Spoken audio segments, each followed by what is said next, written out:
মাওলানা সাদকে ইজতেমায় আসার অনুমতি চেয়ে প্রধান উপদেষ্টার কাছে স্মারকলিপি দিয়েছেন সাদপন্থীরা। এর আগে ১.৫ ঘণ্টা কাকরাইলে সড়ক অবরোধ করে রাখেন তারা।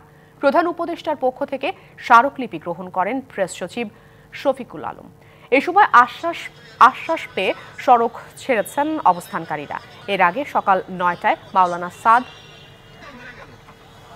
কান্দালভিকে ইজতেমায় অংশগ্রহণের অনুমতি দেবার দাবি নিয়ে প্রধান উপদেষ্টার বাসভবন যমুনার উদ্দেশ্যে যাত্রা শুরু করেন সাদপন্থী তাবলিগ জামাতের সাথীরা।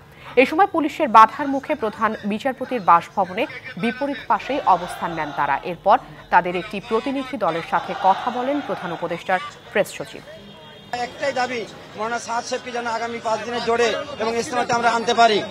এই দাবিটা পূরণ করার জন্য যা করার দরকার ওনারা চেষ্টা করবেন বলে কথা দিয়েছেন। আর আমরা সাগ্রহে অপেক্ষা করছি যে জনাব ইউনূস কখন আমাদের সাথে বসেন, কুইকেস্ট টাইমে আমাদের সাথে বসবেন এবং আমাদের সমস্যার সমাধান করবেন। আমাদের একটা মাত্র দাবি, সারা বিশ্বের আমির মাওলানা সাদ সাহেব বাংলাদেশের ইজতেমায় আসবেন।